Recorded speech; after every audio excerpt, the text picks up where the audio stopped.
Introdução, leitura automática e o Espiritismo, a internet e a maior liberdade na divulgação da doutrina espírita. É um fato que muitos presidentes de emissoras de rádio ou televisão impõem sérias restrições à divulgação do espiritismo na empresa que dirigem, apesar da grande audiência dos programas genuinamente espíritas, temem perder o investimento e a audiência de muitos adeptos das religiões e fecham o espaço midiático aos espíritas. O progresso das novas tecnologias de informação oferecem um novo meio para a divulgação da doutrina espírita, a internet, apesar da insatisfação de pessoas que tentam impor à humanidade o nada como uma solução consoladora e progressista. É uma prova mais de que quando um princípio é verdadeiro, todo o esforço em ocultar uma lei natural é inútil, e que cedo ou tarde aquilo que tanto foi combatido acaba derrubando por terra os preconceitos e os interesses mesquinhos. Por que a leitura automática de obras espíritas? Aqui apresentamos a leitura automática de uma obra espírita com o intuito de contribuir para o esclarecimento e a pesquisa daqueles que desejam pesquisar sobre as 3 perguntas mais importantes para o homem. 1. De onde eu vim? 2. O que sou? 3. O que serei após o fenômeno morte? Esta leitura automática tem como intuito também servir de material de pesquisa para aqueles que, espiando e provando, sentem a cada momento a visão no mundo material diminuir, mas através do espiritismo se esclarecerão que o estado atual é passageiro e terá um fim cedo ou mais tarde de acordo com a forma que vivem a vida, que não se acaba. A leitura automática, suas qualidades e deficiências. A leitura automática permite escutar longos textos, contribuindo para a compreensão do conteúdo, uma formatação especial do texto para se adequar às características da informática. Mesmo assim, os programas de computador têm limites que não permitem a pronúncia adequada de certas palavras, além de aportuguesar palavras estrangeiras que permanecem com a pronúncia estrangeira já consagrada no cotidiano do brasileiro. Neste trabalho, esta dificuldade pode ser superada adquirindo o livro Céu e o Inferno de Allan Kardec, baixando no site deste instituto, www.icmeb.com, e até mesmo contando com a ajuda de pessoas esclarecidas que, com o intuito de esclarecer, podem ajudar no entendimento do verdadeiro sentido da obra, além do uso constante de leituras deste tipo, dar condição de deduzir os termos que as limitações da tecnologia atual não podem superar. Os membros do ICMB desejam a todos um bom aproveitamento da obra que lhes é oferecida. Membros do ICMB. Doutrina das penas eternas. Origem da doutrina das penas eternas. Argumentos a favor das penas eternas. Impossibilidade material das penas eternas. A doutrina das penas eternas fez sua época. Ezequiel contra a eternidade das penas e o pecado original. Origem da doutrina das penas eternas. A crença na eternidade das penas perde terreno dia a dia, de modo que, sem ser profeta, pode prever-se-lhe o fim próximo. Tais e de tal ordem poderosos e peremptórios têm sido os argumentos a ela opostos, que nos parece quase supérfluo ocuparmos-nos de tal doutrina de ora em diante, deixando que por si mesma se extinga. Mas não se pode contestar que, apesar de caduca, ainda constitui a tecla dos adversários das ideias novas, o ponto que defendem com mais obstinação, convictos aliás da vulnerabilidade que ela apresenta, e não menos convictos das consequências dessa queda. Por este lado, a questão merece sério exame. 2. A doutrina das penas eternas teve sua razão de ser, como a do inferno material, enquanto o temor podia constituir um freio para os homens pouco adiantados intelectual e moralmente. Na impossibilidade de apreenderem as nuances tantas vezes delicadas do bem e do mal, bem como o valor relativo das atenuantes e agravantes, os homens não se impressionariam, então, a não ser pouco ou mesmo nada com a ideia das penas morais. Tampouco compreenderiam a temporalidade dessas penas e a justiça decorrente das suas gradações e proporções. 3. Quanto mais próximo do estado primitivo, mais material é o homem. O senso moral é o que de mais tardio nele se desenvolve, razão pela qual também não pode fazer de Deus, dos seus atributos e da vida futura, senão uma ideia muito imperfeita e vaga. Assimilando-o à sua própria natureza, Deus não passa para ele de um soberano absoluto, tanto mais terrível quanto invisível, como um rei despótico que, fechado no seu palácio, jamais se mostrasse aos súditos. Sem compreenderem o seu poder moral, só o aceitam pela força material. Não o veem senão armado com o raio, ou no meio de coriscos. Tempestades, semeando de passagem a destruição, a ruína, semelhantemente aos guerreiros invencíveis. Um Deus de mansuetude e cordura não seria um Deus, porém um ser fraco e sem meios de se fazer obedecer. A vingança implacável, os castigos terríveis, eternos, nada tinham de incompatível com a ideia que se fazia de Deus, não lhes repugnavam a razão. Implacável também ele, homem, nos seus ressentimentos, cruel para os inimigos e inexorável para os vencidos, Deus, que lhe era superior, deveria ser ainda mais terrível. Para tais homens eram precisas crenças religiosas assimiladas à sua natureza rústica. Uma religião toda espiritual, toda amor e caridade não podia aliar-se à brutalidade dos costumes e das paixões. Não censuremos, pois, a Moisés sua legislação draconiana, apenas bastante para conter o povo indócil, nem o haver feito de Deus um Deus vingativo. A época assim exigia, essa época em que a doutrina de Jesus não encontraria eco e até se anularia. 4. À medida que o espírito se desenvolvia, o véu material ia se lhe dissipando pouco a pouco, e os homens habilitavam-se a compreender as coisas espirituais. Mas isso não aconteceu senão lenta e gradualmente. Por ocasião de sua vinda, já Jesus pôde proclamar um Deus clemente, falando do seu reino, não deste mundo, e acrescentando: amai-vos uns aos outros e fazei bem aos que vos odeiam, ao passo que os antigos diziam, olho por olho, dente por dente. Ora, quais eram os homens que viviam no tempo de Jesus? Seriam almas novamente criadas e encarnadas. Mas se assim fosse, Deus teria criado para o tempo de Jesus almas mais adiantadas que para o tempo de Moisés? E daí o que teria decorrido para estas últimas? Consumir-se-iam por toda a eternidade no embrutecimento? O mais comezinho bom senso repele essa suposição. Não, essas almas eram as mesmas que viviam sob o império das leis mosaicas e que tinham adquirido, em várias existências, o desenvolvimento suficiente e a compreensão de uma doutrina mais elevada, assim como hoje mais adiantadas se encontram para receber um ensino ainda mais completo. 5. O Cristo não pôde, no entanto, revelar aos seus contemporâneos todos os mistérios do futuro. Ele próprio disse: muitas outras coisas vos diria se estivesseis em estado de as compreender, e eis por que vos falo em parábolas. Sobretudo no que diz respeito à moral, isto é, aos deveres do homem, foi o Cristo muito explícito porque, tocando na corda sensível da vida material, sabia fazer-se compreender. Quanto a outros pontos, limitou-se a semear sob a forma alegórica os germens que deveriam ser desenvolvidos mais tarde. A doutrina das penas e recompensas futuras pertence a esta última ordem de ideias. Sobretudo, em relação às penas. Ele não poderia romper bruscamente com as ideias preconcebidas. Vindo traçar aos homens novos deveres, substituir o ódio e a vingança pelo amor do próximo e pela caridade, o egoísmo pela abnegação, era já muito. Além disso, não podia racionalmente enfraquecer o temor do castigo reservado aos prevaricadores, sem enfraquecer ao mesmo tempo a ideia do dever. Se ele prometia o reino dos céus aos bons, esse reino estaria interdito aos maus, e para onde iriam eles? Demais, seria necessária a inversão da natureza para que inteligências ainda muito rudimentares pudessem ser impressionadas de feição a identificarem-se com a vida espiritual, levando-se em conta a circunstância de Jesus se dirigir ao povo, à parte menos esclarecida da sociedade, que não podia prescindir de imagens de alguma sorte palpáveis, e não de ideias sutis. Eis a razão por que Jesus não entrou em minúcias supérfluas a este respeito. Nessa época não era preciso mais do que opor uma punição à recompensa. 6.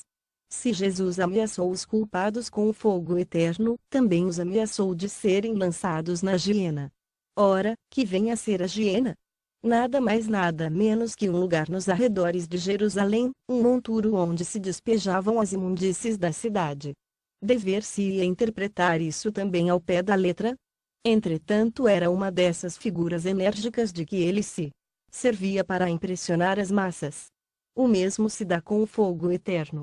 E se tal não fora o seu pensar, ele estaria em contradição, exaltando a demência e misericórdia de Deus, pois demência e inexorabilidade são sentimentos antagônicos que se anulam.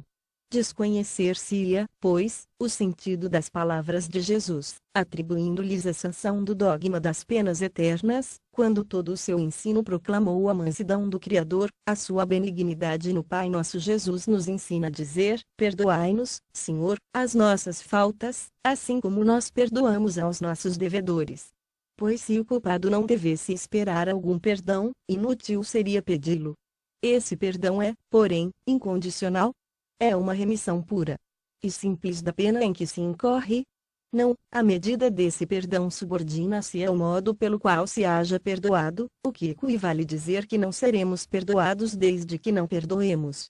Deus, fazendo do esquecimento das ofensas uma condição absoluta, não podia exigir do homem fraco que ele, onipotente, não fizesse. O Pai Nosso é um protesto cotidiano contra a eterna vingança de Deus. 7. Para homens que só possuíam da espiritualidade da alma uma ideia confusa, o fogo material nada tinha de improcedente, mesmo porque já participava da crença pagã, quase universalmente propagada. Igualmente a eternidade das penas nada tinha que pudesse repugnar a homens desde muitos séculos submetidos à legislação do terrível Jeová. No pensamento de Jesus o fogo eterno não podia passar, portanto, de simples figura, pouco lhe importando fosse essa figura a interpretada à letra, desde que ela servisse de freio às paixões humanas. Sabia ele ao demais que o tempo e o progresso se incumbiriam de explicar o sentido alegórico, mesmo porque, segundo a sua predição, o Espírito de verdade viria esclarecer aos homens todas as coisas. O caráter essencial das penas irrevogáveis é a ineficácia do arrependimento, e Jesus nunca disse que o arrependimento não mereceria a graça do Pai. Ao contrário, sempre que se lhe deparou ensejo, ele falou de um Deus clemente, misericordioso, solícito em receber o filho pródigo que voltasse ao lar paterno, inflexível, sim, para o pecador obstinado, porém, pronto sempre a trocar o castigo pelo perdão do culpado sinceramente arrependido. Este não é, por certo, o traço de um Deus sem piedade. Também convém assinalar que Jesus nunca pronunciou contra quem quer que fosse, mesmo contra os maiores culpados, a condenação irremissível. 8.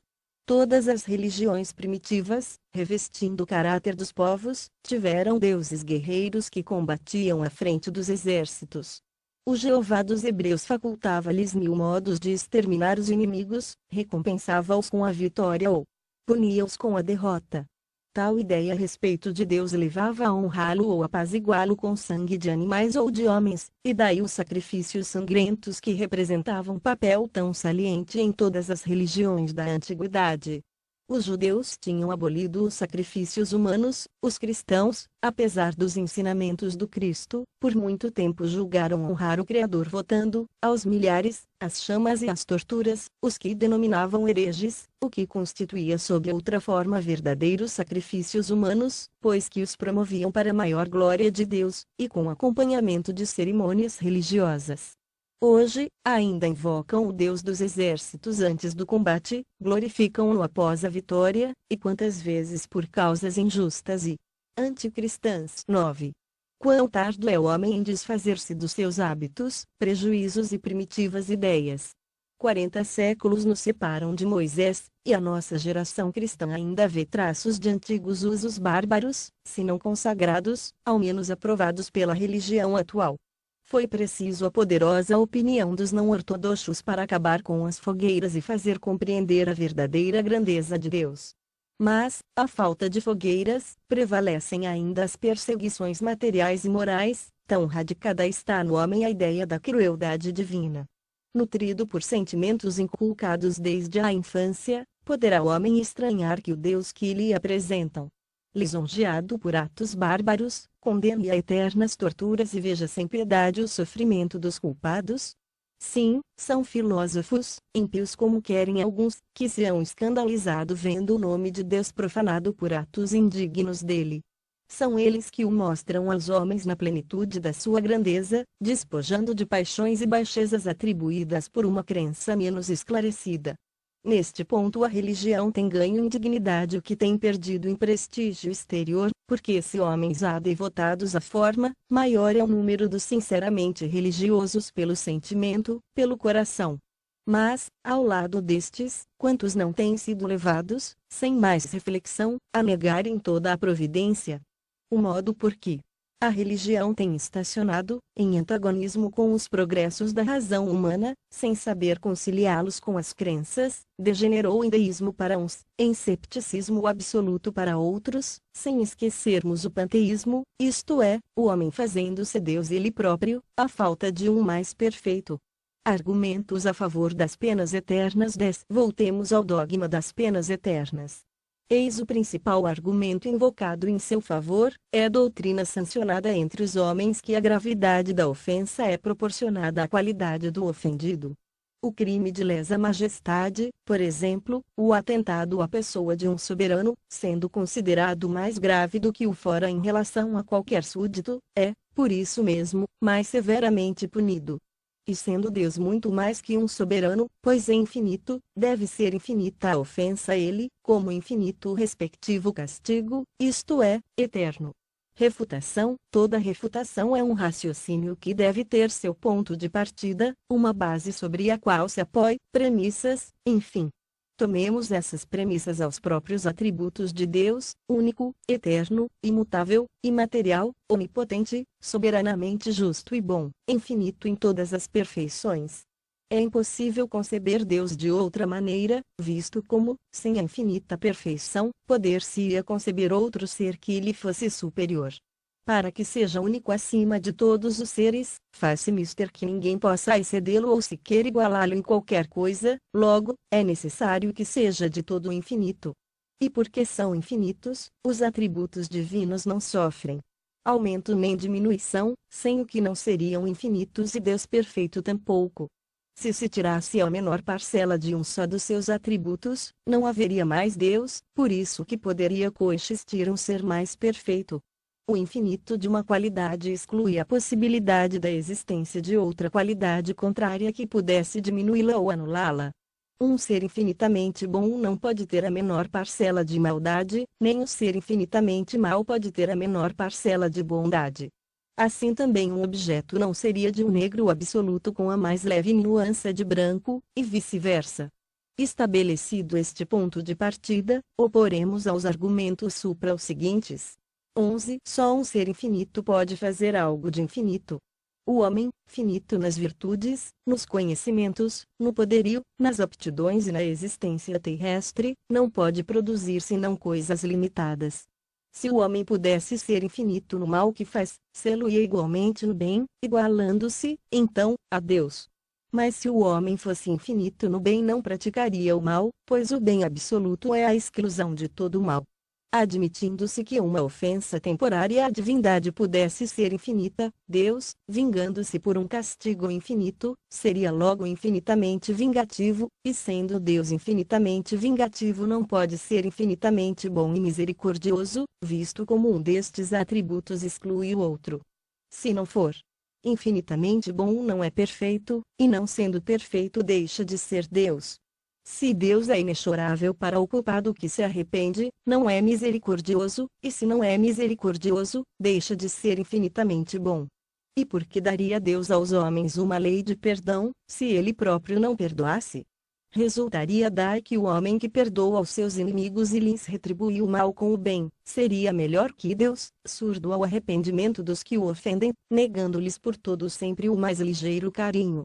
Achando-se em toda parte e tudo vendo, Deus deve ver também as torturas dos condenados, e se ele se conserva insensível aos gemidos por toda a eternidade, será eternamente impiedoso. Ora, sem piedade, não há bondade infinita. 12. A isto se responde que o pecador arrependido, antes da morte, tem a misericórdia de Deus, e que mesmo o maior culpado pode receber essa graça.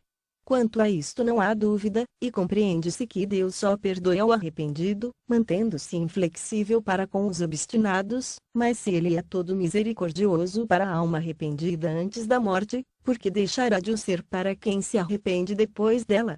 Porque a eficácia do arrependimento só durante a vida, um breve instante, e não na eternidade que não tem fim? Circunscritas a um dado tempo, a bondade e misericórdia divinas teriam limites, e Deus não seria infinitamente bom. 13. Deus é soberanamente justo. A soberana justiça não é inexorável absolutamente, nem leva complacência ao ponto de deixar impunes todas as faltas, ao contrário, pondera rigorosamente o bem e o mal, recompensando um e punindo outro equitativa e proporcionalmente, sem se enganar jamais na aplicação. Se por uma falta passageira, resultante sempre da natureza imperfeita do homem e muitas vezes do meio em que vive, a alma pode ser castigada eternamente sem esperança de clemência ou de perdão, não há proporção entre a falta e o castigo, não há justiça. Reconciliando-se com Deus, arrependendo-se, e pedindo para reparar o mal praticado, o culpado deve subsistir para o bem, para os bons sentimentos. Mas, se o castigo é irrevogável, esta subsistência para o bem não frutifica, e um bem não considerado significa injustiça. Entre os homens, o condenado que se corrige tem por comutada e às vezes mesmo perdoada a sua pena, e, assim, haveria mais equidade na justiça humana que na divina. Se a pena é irrevogável, inútil será o arrependimento, e o culpado, nada tendo a esperar de sua correção, persiste no mal, de modo que Deus não só o condena a sofrer perpetuamente, mas ainda a permanecer no mal por toda a eternidade. Nisso não há nem bondade nem justiça. 14. Sendo em tudo infinito, Deus deve abranger o passado e o futuro, deve saber, ao criar uma alma, se ela virá a falir, assaz gravemente, para ser eternamente condenada. Se o não souber, a sua sabedoria deixará de ser infinita, e ele deixará de ser Deus.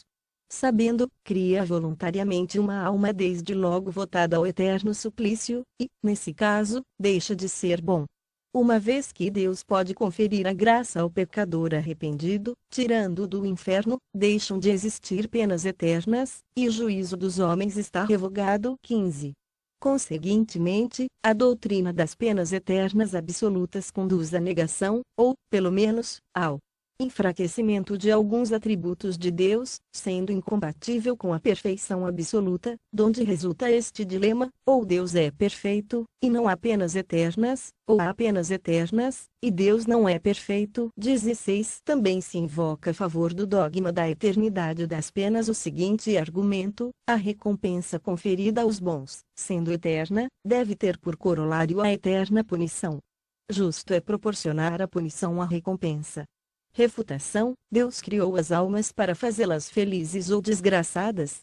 Evidentemente a felicidade da criatura deve ser o fito do Criador, ou ele não seria bom. Ela atinge a felicidade pelo próprio mérito, que, adquirido, não mais o perde. O contrário seria a sua degeneração. A felicidade eterna é, pois, a consequência da sua imortalidade. Antes, porém, de chegar à perfeição, tem lutas a sustentar, combates a travar com as más paixões. Não tendo sido criada perfeita, mas suscetível de ser, a fim de que tenha o mérito de suas obras, a alma pode cair em faltas, que são consequentes à sua natural fraqueza. E se por esta fraqueza for eternamente punida, era caso de perguntar por que não a criou Deus mais forte? A punição é antes uma advertência do mal já praticado, devendo ter por fim reconduzi-la ao bom caminho.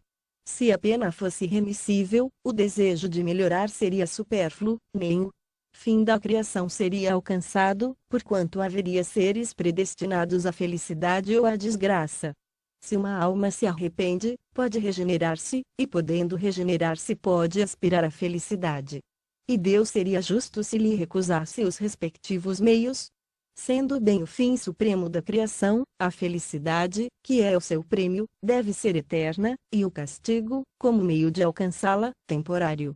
A noção mais comezinha da justiça humana prescreve que se não pode castigar perpetuamente quem se mostra desejoso de praticar o bem. 17. Um último argumento a favor das penas eternas: o temor das penas eternas é um freio, anulado o homem, por nada temer, entregar-se a todos os excessos. Refutação: esse raciocínio procederia se a temporalidade das penas importasse, de fato, na supressão de toda sanção penal. A felicidade ou infelicidade futura é consequência rigorosa da justiça de Deus, pois a identidade de condições para o bom e para o mal seria a negação dessa justiça. Mas, em não ser eterno, nem por isso o castigo deixa de ser temeroso, e tanto maior será o temor quanto maior a convicção. Esta, por sua vez, tanto mais profunda será, quanto mais racional a procedência do castigo. Uma penalidade, em que se não crê, não pode ser um freio, e a eternidade das penas está. Nesse caso, a crença nessa penalidade, já o afirmamos, teve a sua utilidade, a sua razão de ser em dada época, hoje, não somente deixa de impressionar os ânimos, mas até produz descrentes. Antes de a preconizar como necessidade, fora mister demonstrar a sua realidade. Seria preciso, além disso, observar a sua eficácia junto àqueles que a preconizam e se esforçam por demonstrá-la. E, desgraçadamente, entre esses, muitos provam pelos atos que nada temem das penas eternas. Assim, impotente para reprimir os próprios profitentes, que império poderá exercer sobre os descrentes e refratários? Impossibilidade material das penas eternas. 18. Até aqui, só temos combatido o dogma das penas eternas com o raciocínio. Demonstremo-lo agora em contradição com os fatos positivos que observamos, provando-lhe a impossibilidade. Por este dogma a sorte das almas, irrevogavelmente fixada depois da morte, é, como tal, um travão definitivo aplicado ao progresso. Ora, a alma progride ou não? Eis a questão: se progride, a eternidade das penas é impossível. E poder-se-á duvidar desse progresso, vendo a variedade enorme de aptidões morais e intelectuais existentes sobre a terra, desde o selvagem ao homem civilizado, aferindo a diferença apresentada por um povo de um a outro século?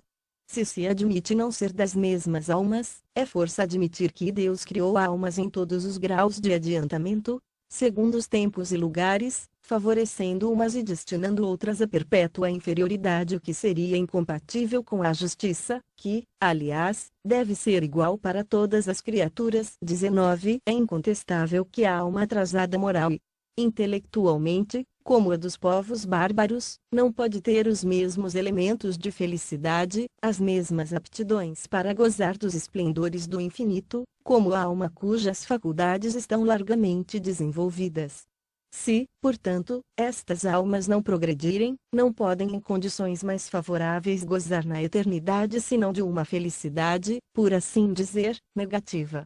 Para estar de acordo com a rigorosa justiça, chegaremos, pois, à conclusão de que as almas mais adiantadas são as atrasadas de outro tempo, com progressos posteriormente realizados.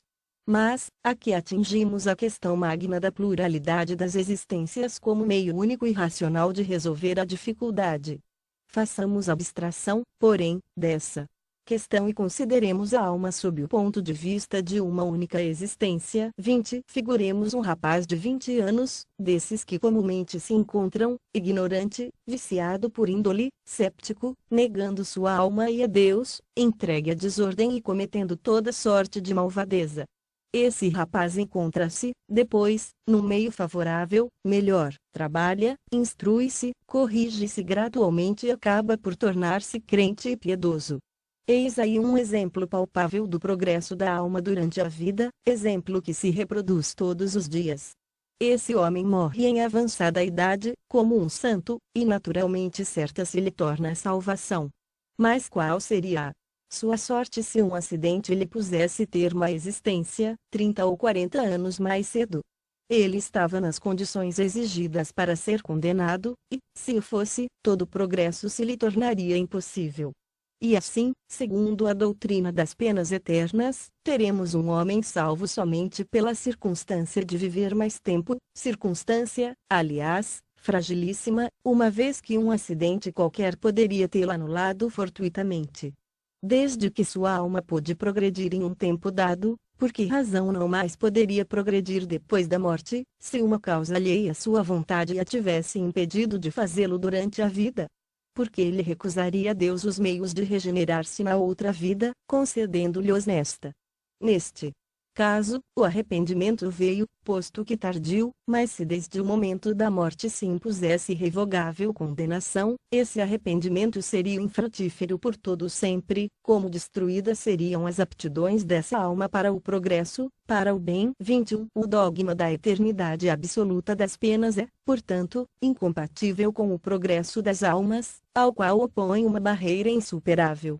Esses dois princípios destroem-se, e a condição indeclinável da existência de um é o aniquilamento do outro.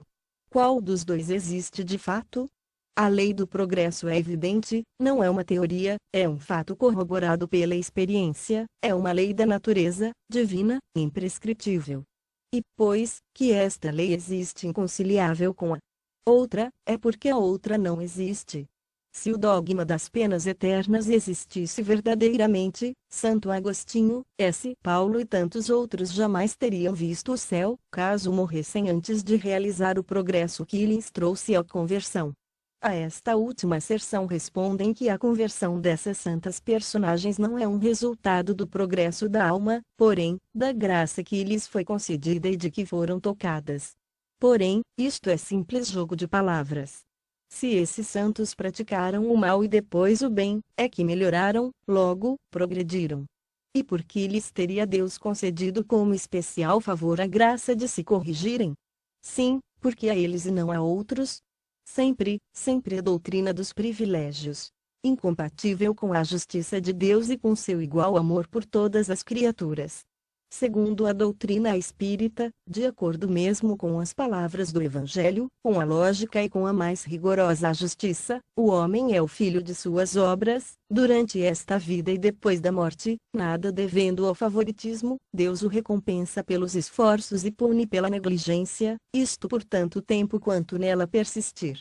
A doutrina das penas eternas fez sua época. 22. A crença na eternidade das penas prevaleceu salutarmente enquanto os homens não tiveram ao seu alcance a compreensão do poder moral.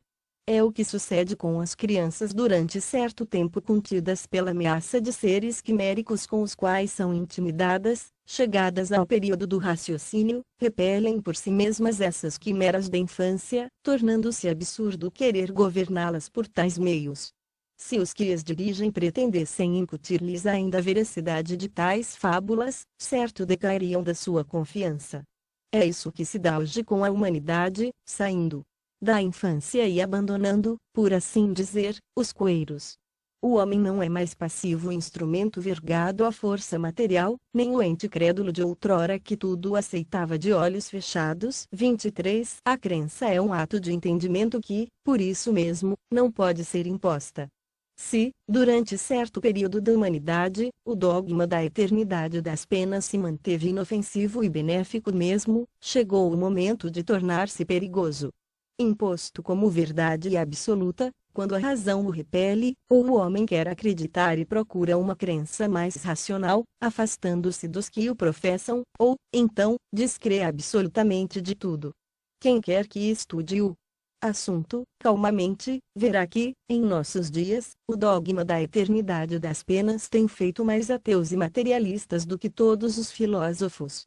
As ideias seguem um curso incessantemente progressivo, e absurdo é querer governar os homens desviando-os desse curso, pretender contê-los, retroceder ou simplesmente parar enquanto ele avança, é condenar-se, é perder-se. Seguir ou deixar de seguir essa evolução é uma questão de vida ou de morte para as religiões como para os governos. Este fatalismo é um bem ou um mal? Para os que vivem do passado, vendo-o aniquilar-se, será um mal, mas para os que vivem pelo futuro é uma lei do progresso, de Deus em suma. E contra uma lei de Deus é inútil toda revolta, impossível a luta. Para que, pois, sustentar a todo transe uma crença que se dissolve em desuso fazendo mais danos que benefícios à religião? Contrista dizê-lo, mas uma questão material domina aqui a questão religiosa. Esta crença tem sido grandemente explorada pela ideia de que com dinheiro se abrem as portas do céu, livrando-das do inferno. As quantias por estes meios arrecadadas, outrora e ainda hoje, são incalculáveis, e verdadeiramente fabuloso imposto prévio pago ao temor da eternidade. e sendo facultativo tal imposto, a renda é sempre proporcional à crença, extinta esta, improdutivo será aquele.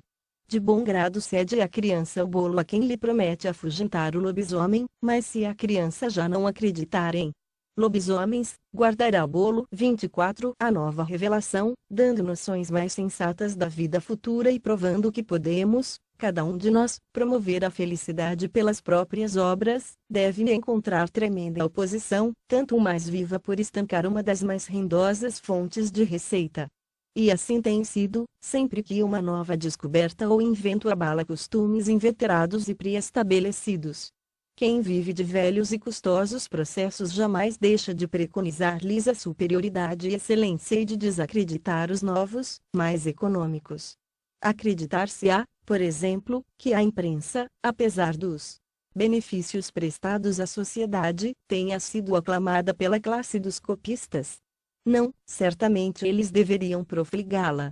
O mesmo se tem dado em relação a maquinismos, caminho de ferro e centenares de outras descobertas e aplicações. Aos olhos dos incrédulos o dogma da eternidade das penas afigura-se futilidade da qual se riem, para o filósofo esse dogma tem uma gravidade social pelos abusos que a coroçoa, ao passo que o homem verdadeiramente religioso tem a dignidade da religião interessada na destruição dos abusos que tal dogma origina, e da sua causa, enfim. Ezequiel contra a eternidade das penas e o pecado original. 25. A quem pretenda encontrar na Bíblia a justificação da eternidade das penas, pode-se opor os textos contrários que a tal respeito não comportam ambiguidades. As seguintes palavras de Ezequiel são a mais explícita negação, não somente das penas irremissíveis, mas da responsabilidade que o pecado do pai do gênero humano acarretasse à sua raça. 1. O Senhor novamente me falou e disse, -2. Donde vem uso desta parábola entre vós e consagrada proverbialmente em Israel? Os pais, dizeis, comeram uvas verdes, e os dentes dos filhos ficaram estragados. -3. Por mim juro, disse o Senhor Deus, que essa parábola não passará mais entre vós, como provérbio em Israel. -4. Pois todas as almas me pertencem, a do filho está comigo como a do pai, a alma que tiver pecado morrerá ela própria. 5. Se um homem for justo, se proceder segundo a equidade e a justiça. -7. Se não magoar nem oprimir ninguém, se entregar ao seu devedor o penhor que este lhe houver dado, se não tomar nada do bem de outrem por violência, se dá o seu pão a quem tem fome, se veste os que estão nus. -8. Se não se presta à usura e não percebe mais do que tem dado, se desvia sua mão da iniquidade e promove um juízo conciliatório entre dois que contendem. -9. Se caminha segundo a pauta dos meus preceitos e observa as minhas ordens para obrar conforme a verdade, esse homem é justo e viverá muito certamente, disse o Senhor Deus. 10. Se esse homem tem um filho que dê em ladrão, e derrame sangue, ou que cometa algumas destas faltas. 13. Esse filho morrerá muito certamente, pois tem praticado todas essas ações detestáveis, e seu sangue permanecerá sobre a terra. 14. Se esse homem tem um filho que, vendo todos os crimes por seu pai cometidos, se aterrorize e evite imitação. -17. Este não morrerá por causa da iniquidade de seu pai, mas viverá muito certamente. -18. Seu pai, que tinha oprimido os outros por calúnias e que tinha praticado ações criminosas no meio do seu povo, morreu por causa da sua própria iniquidade. 19. Se dizes, porque o filho não tem suportado a iniquidade de seu pai, é porque o filho tem obrado segundo a equidade e a justiça, tem guardado todos os meus preceitos, e porque os tem praticado viverá muito certamente. 20. A alma que tem pecado morrerá ela mesma, o filho não sofrerá pela iniquidade do pai e o pai não sofrerá pela iniquidade do filho, a justiça do justo verterá sobre ele mesmo, a impiedade do ímpio verterá sobre ele. 21. Se o ímpio fez penitência de todos os pecados que tem cometido, se observou todos os meus preceitos, se obra segundo a equidade e a justiça, ele viverá. Certamente não morrerá. -22. Eu não me lembrei mais de todas as iniquidades que ele tenha cometido, viverá nas obras de justiça que houver praticado. 23. É que eu quero a morte do ímpio, disse o Senhor Deus, e não quero antes que se converta e desgarre do mau caminho que trilha. Ezequiel, capitão Svi. Dizei-lhes estas palavras: eu juro por mim mesmo que não quero a morte do ímpio, mas que o ímpio se converta, que abandone o mau caminho e que viva. Ezequiel, capitão Svi, v. 11. Fonte de pesquisa: Kardec, Alan. O Céu e o Inferno. Rio de Janeiro, Feb. Primeira parte, Capitão Vi.